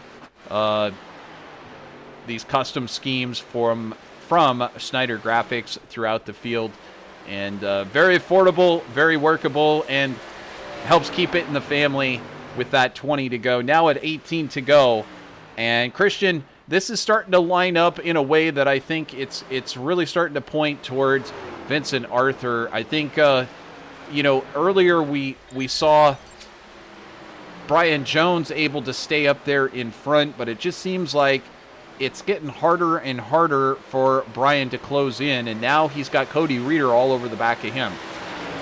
Yeah, he's not going to be able to save tires with Cody Reeder breathing down his neck. So I think that's kind of what he has been doing here. As you can see, Arthur and Saval about a 6/10 ahead of him. He kind of dropped back, let the tires cool off, kind of saved them a little bit, and now he's going to start pushing now that Reeder has caught him. But I was thinking from the drop of the green flag that these guys were going to be on the throttle and pushing it as hard as they can, because I think at this point, tire savings out the window. You just got to go for it. Well, I was able to dig up who's driving that truck that we were just looking at, trying to figure out this one right here.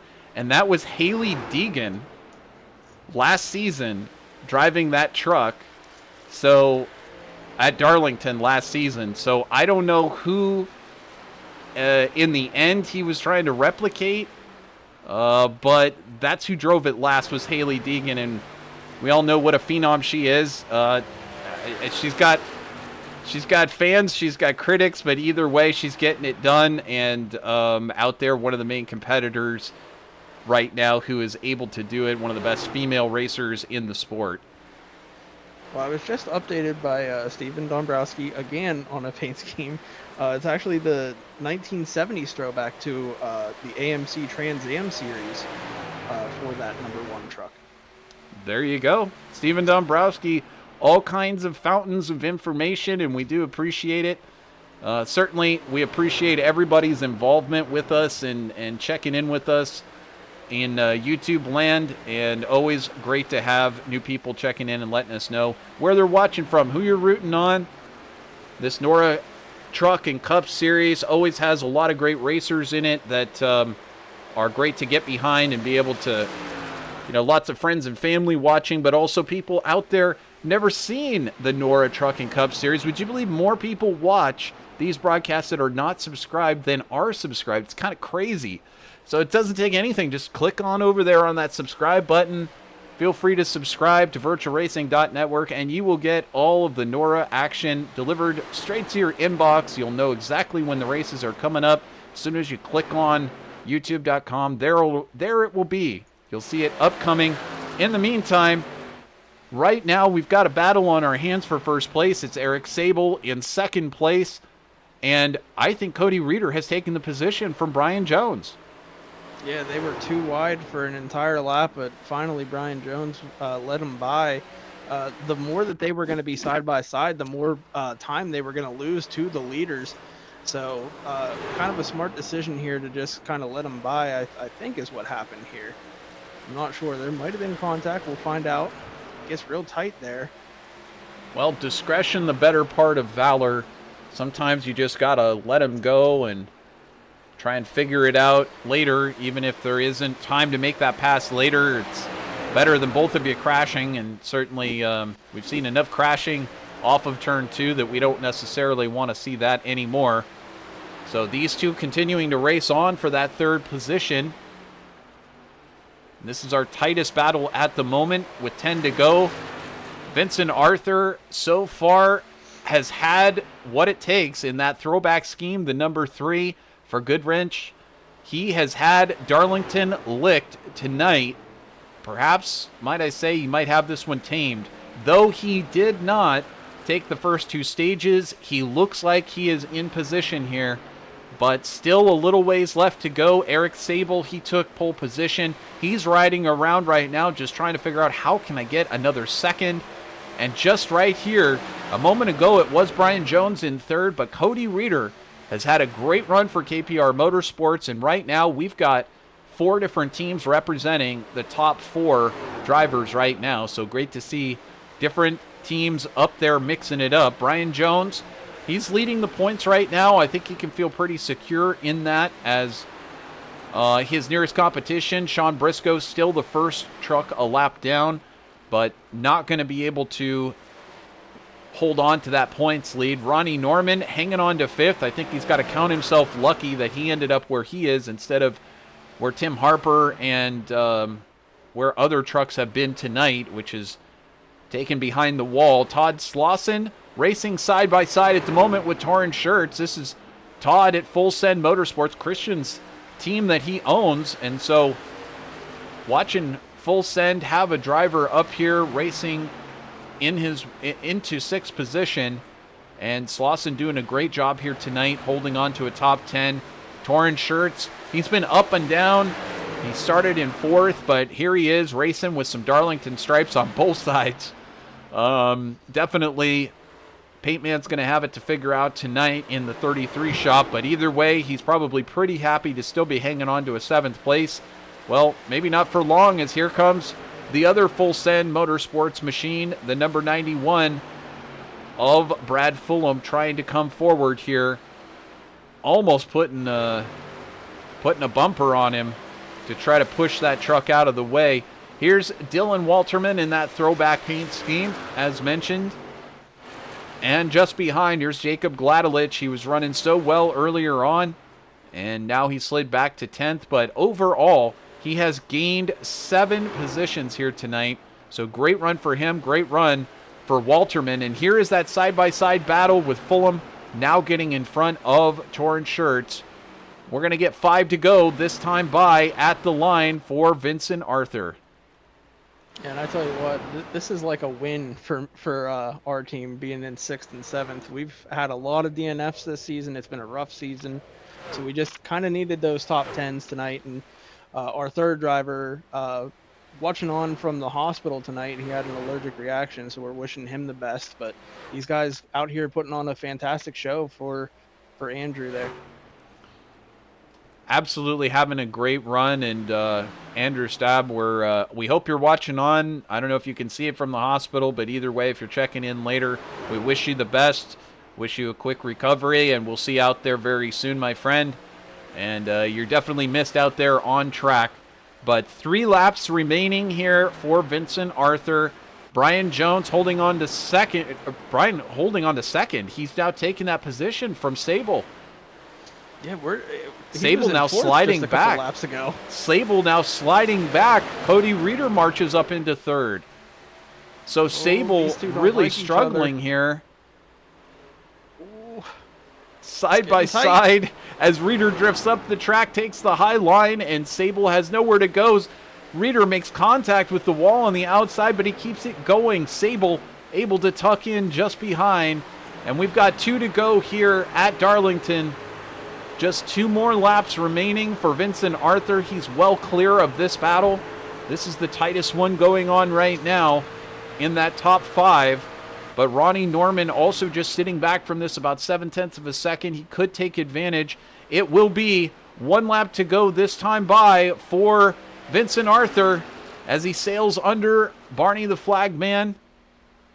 It's just a couple more corners left for Arthur to bring it home. Brian Jones licking his chops over the points he'll get in 2nd place.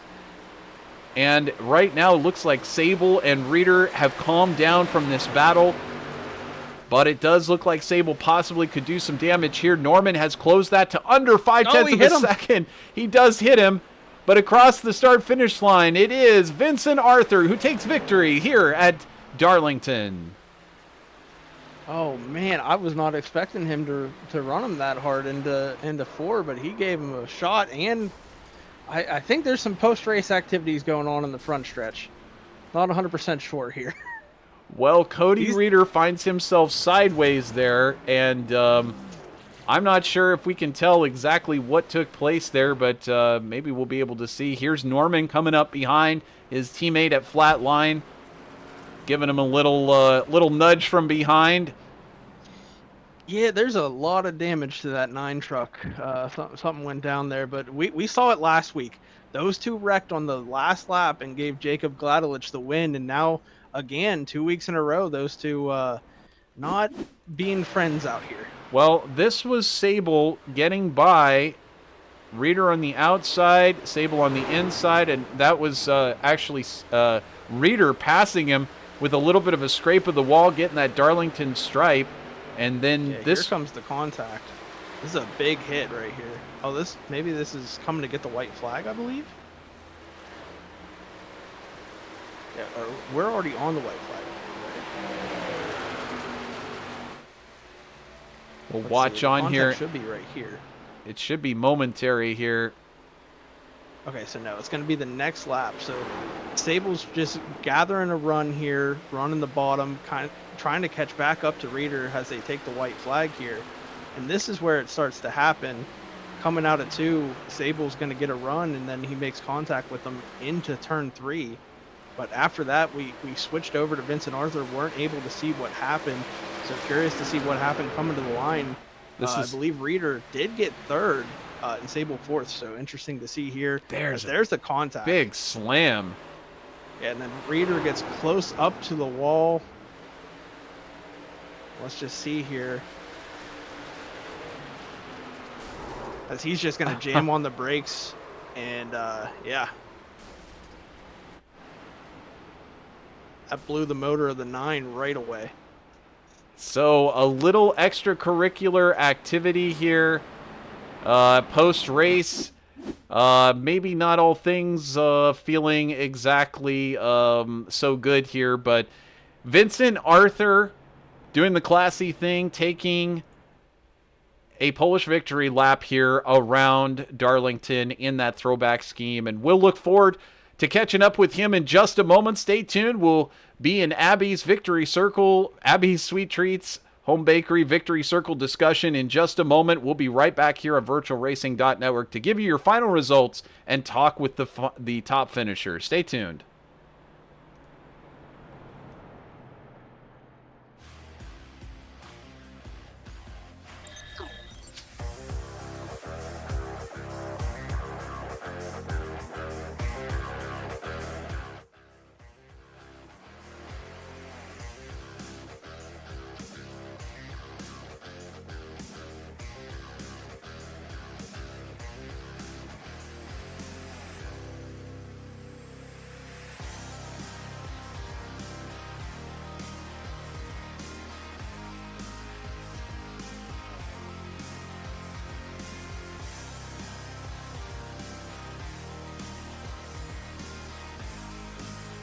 And welcome back here on VirtualRacing.Network. You saw it happen here live. The NORA Truck Series 2023, round number 9 at Darlington, presented by Abby's Sweet Treats. And Vincent Arthur stole the show tonight. It was Brian Jones who took the first 2 stages, but Arthur able to gain that 1 spot from where he started in second, and he never looked back. He was never really challenged after that. Vincent Arthur able to take victory and do some good stuff for the owner's points for Flatline Motorsports. Second place going to Brian Jones. He managed to hang on despite some very heavy competition, but the Brian Powell Motorsports driver able to retake the lead here in the championship, and he'll have quite a few points over Sean Briscoe, who had to finish in 15th place. Cody Reeder taking third for KPR Motorsports. A solid finish for him. Absolutely a great run here tonight. Eric Sable, well, he's closer and closer to getting that podium position. Eric finishing for JRC Sim Team back there in 4th. Ronnie Norman, well, he also had to recover here after an incident or two. He's managed to end up in the top 5. Todd Slauson, part of a duo of Full Send Motorsports drivers, including Brad Fulham to finish 6th and 7th. Torrin Schurz in 8th place. Jacob Gladelich finishing in 9th. 10th goes to Dylan Walterman. 11th, Josh Conover, and his brother, Jason Conover, ends up finishing in 12th. Craig Schroeder in 13th. Cody Dorsey in 14th. Sean Briscoe. What more can be said? The poor guy ends up involved in a wreck, and there goes his points lead in the championship. Back to 15th. I'm sure we'll see Sean Briscoe recover next week. Brady Motes in 16th. Cody Height in 17th. Mark Bremkamp in 18th. And finishing it up, we've got Tim Harper there in 19th. Joey Stats in 20th. Nick Geilis in 21st. Jake Christenberry in 22nd, Christopher Heights in 23rd, David McGuire in 24th, Martin Plute in 25th, and finally, Corey Danielson in 26th. He did not get in any laps here tonight, unfortunately. So with that, we get a chance now to pull in our top drivers and have a chat with them and see what they thought of the night as they join us now here on post-race discussion in the Abbey Sweet Treat Victory Circle. I think we're going to get a chance to talk with none other than Cody Reeder, who finished in 3rd place. Hey, Cody, congratulations racing that beautiful paint scheme there. Great throwback. I believe it's to Kevin Harvick, as Christian was saying. And what a great run to end up in 3rd place. What was your night like tonight? Yeah, I wanted to run. I know Harvick's retiring. Never been like the biggest Harvick fan. I have a lot of respect for him.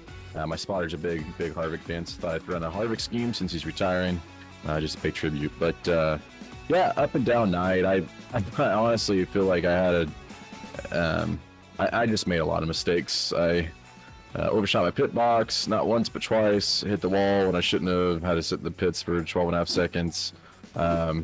botched a choose cone, and yeah, I ended up third. So I can't complain too much. Vincent's always fast, so it's hard to beat him. But I feel like if I could have cleaned a couple things up, maybe it could have been a victory lane. But regardless, third place finish, another good points night. Just trying to chip away, and yeah, not a bad result. Well, we saw you have to make a lot of passes there. I mean, you really earned your way back into this top 3. What was it like out there tonight? Was the track like? Did you find tire degradation was a big issue? Were you just managing tires all night, or what would you say was the key to actually securing that 3rd spot? I think Brian and I had very similar strategies in trying to save on the short.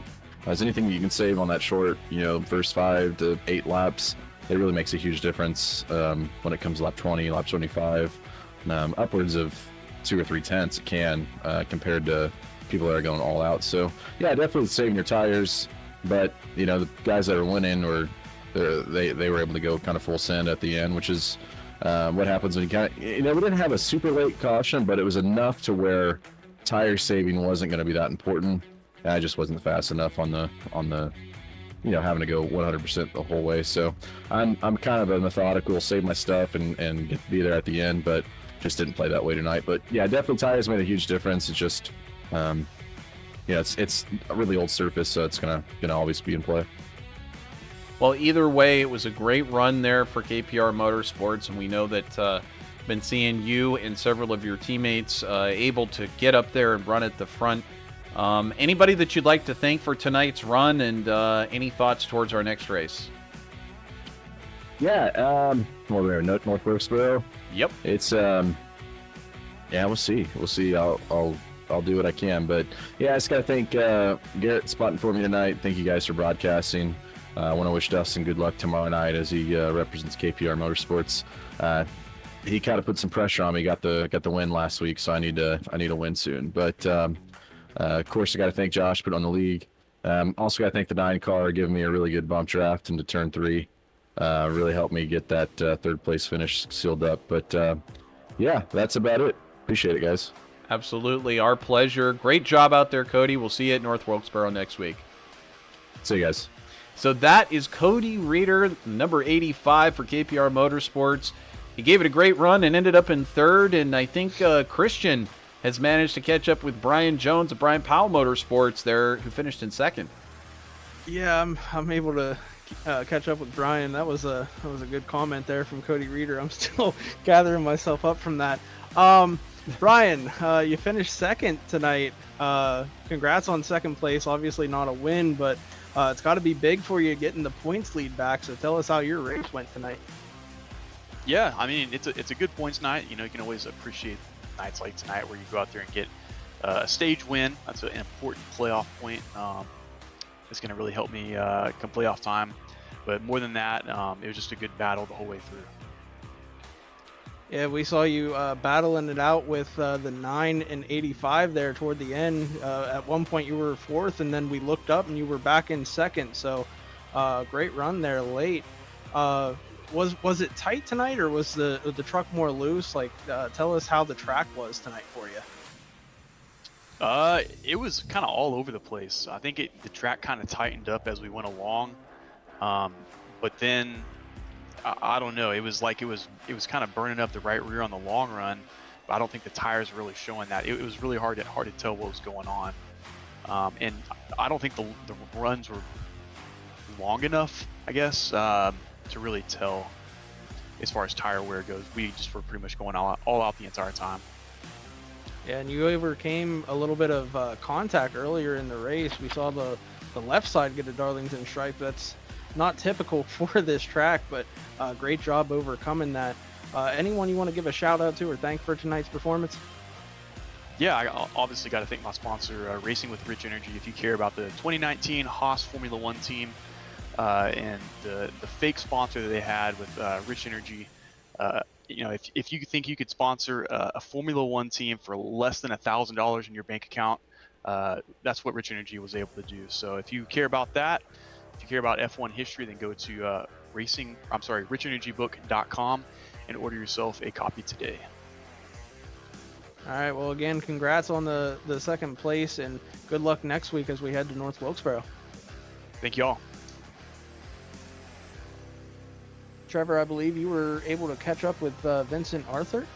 Yeah, I had to do some running and track him down, but I tell you what, that was pretty interesting about the Rich Energy book. I'll have to look that one up. That sounds very interesting. Also, one other note before we sign off, that was Bobby Allison's paint job. I knew I'd seen somewhere in the distant past the red, white, and blue paint job belonging to Bobby Allison over at Penske, but absolutely, I was able to catch up with Vincent Arthur, our winner here tonight at Darlington. He managed to overcome, he didn't take the first two stages, but he made it look like he had just dominated the whole night. He had led some in stage number one, but Vincent, what an amazing performance here tonight. As soon as we got to that third stage, there was no looking back and nobody could challenge you. Absolutely fantastic win here at Darlington. Thanks, guys. I really appreciate that one. It was a tough race out there, but glad we could make our way through after that pit road penalty and come back for a win. Yeah, and that was something else. Talk us through what happened there, and what was it like having to work your way all the way back through the field like that? Yeah, so the actual real life commitment cone usually doesn't matter in iRacing because we use a different timing line than they do in real life. And I guess I went outside of the real life one, and I guess it counted that as a commitment cone violation. So just got sent to the end then, and luckily I had Josh behind me, so it was going to be the two of us making our way up through. And I knew I had to keep the car clean. And nobody could roll the bottom like I could in 3 and 4, so I knew that we were going to be okay. It was just kind of, being aggressive but being safe at the same time. I knew I had a really, really good truck. This Goodwrench Chevrolet was just absolutely on rails. And just trying to get through traffic without, killing the wall or killing another car. Just trying to protect myself.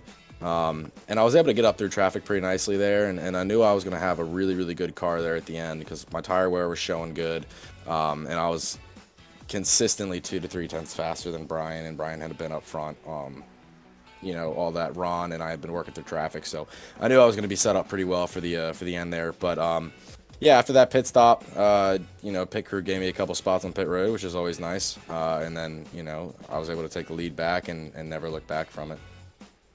Well, you did do a fabulous job both on and off of the track on pit road, but yeah, what was the track really like tonight? Was it bumpy? Was it wearing tires a lot? Did you have to manage those tires a lot? Did the Darlington stripe ever... I don't think I saw even a single stripe on your truck at all, so you must have found some way to stay off of it. But did any of those things play a factor in your win tonight? Yeah, definitely. Tire wear is always a huge thing here. It's such a balance between going hard and then wearing out your stuff. I was able to stay off the wall, which is super important here, and that's always been one of my big philosophies. Is when I come to a place like this, okay, run 95% instead of 100% all the time. Save the car, keep the car out of the wall, especially the trucks. Tomorrow I can get away with it a little bit in the cup car. You can slap the wall pretty good and not have any damage. But here, if you touch the wall, it's 10, 12 seconds and you're destroyed. So making sure I stayed off of the wall. My right front felt like it was going to be the worst tire, which kind of gave me a little bit more security to kind of chuck the car in there and use my rears more than I was using my front. But it was a complete 180 from practice. Practice was extremely loose. Rear grip was at a minimum. And here when the sun went down, it tightened up a lot. And I felt like that played into my advantage. And try to go out there, look after the tires. Definitely the rubber getting built in, the track going under the sunset. Those are factors, and those are races where I feel like I thrive. So just right place, right time, right combination, wonderful car, and turns out with a victory. Absolutely a victory, and of course you did it with that famous number 3 in the Goodwrench service on board there as your primary sponsor. You know, you weren't even born when the famous guy who drove that passed away, but what does Dale Earnhardt mean to you? What does it mean to win in his livery here at Darlington? It's a huge honor. You know, I've been following the sport ever since I was a kid, and I know the significance that Dale had on the sport, on the industry, you know, and just on the drivers. Everybody looked up to him growing up, and I grew up a Gordon fan, so you know, I always got the other end of that. But I understand the gravity of what he meant to the sport, and to be able to carry this scheme in particular here at Darlington, you know, it means a lot, and especially get it in a victory lane. You know, when I knew I was going to come run this race, I was in the 3 truck. I was like, there's no way I can't run this scheme. So thanks to Nick for putting this thing together in short notice, and it's been a wonderful ride to be able to get this number 3 Goodwrench Chevrolet back into victory lane. Absolutely, and of course, what another amazing run from you here, Vincent. We've seen so many great runs from you since we started broadcasting here not that long ago, and I'm just sure that it's going to come down to the wire between you and someone else. Of course, you're just running for owner points here, but of course, over in the Cup side, just as amazing. And we're looking forward to seeing that. We'll see you out there again tomorrow night, perhaps be able to make it 2 for 2. Yeah, I'm definitely looking forward to it. Got a wonderful DuPont Chevrolet running tomorrow night. Throwback to Jeff Gordon's 2000 DuPont Chevrolet. So really excited about that one. Been wanting to run that scheme for years. Just want to give a quick thank you to you guys. Quick thanks to Napa, Goodwrench, Red Bull, you know, Pepsi, Exalta, everybody who makes this deal go on. It's really cool to be able to come down here and race with these guys, and you know, to be able to race tomorrow night in the Cup Series. It's a lot of fun. Love this place. Absolutely. Our pleasure to watch, and we'll look forward to seeing you out there tomorrow night, and then next week, North Wilkesboro, another great race. Either way, great to have you on here, Vincent. Class show, and we'll see you again tomorrow night, my friend. Thanks, guys. Really appreciate it. So that is Vincent Arthur, and there you can see him absolutely celebrating post the victory, the checkered flag. What an amazing race for Vincent. Christian, any closing thoughts on tonight and what we saw here at Darlington, and what we can expect tomorrow night for the Cup Series? I mean, we had a lot of memorable moments from tonight. We had the to the moon incident. You know, we had a lot of great battles out there. We had a last lap confrontation. What doesn't this league provide? I mean, the action that these guys put on week in and week out is just so impressive. And I want to race, but I absolutely love being up here and getting to see all of this that I wouldn't normally see behind the wheel. So I can't wait for North Wilkesboro. You know, tempers are maybe going to go over from this week to next week. So it's going to be interesting at a short track. And, oh, man, North Wilkesboro, talk about a great track. Absolutely going to be a great track for these trucks to run on, and so different than what we normally see from the Cup Series as well. So it'll be a lot of fun. It'll be a tight track, back to old school racing for NASCAR next week. But of course, tomorrow night, the action is right here on VirtualRacing.Network. Don't go anywhere. 8:25 Eastern Time. You want to be right here planted in your seat. Make sure to subscribe if you're not already subscribed here on VirtualRacing.Network. And do us a favor, like this video, and you'll see a lot more of this in your YouTube feed. And with that, I'm going to sign off here. It's been an awesome night at Darlington with the throwback liveries. Tune in again tomorrow night for some more throwbacks. On behalf of myself, Christian Snyder, the NORA admin team, and all the competitors here, thank you so much for joining us live on VirtualRacing.Network's YouTube channel. Thanks to all those who contributed. We'll see you next time. Till then, take care of yourself. Bye-bye, everybody.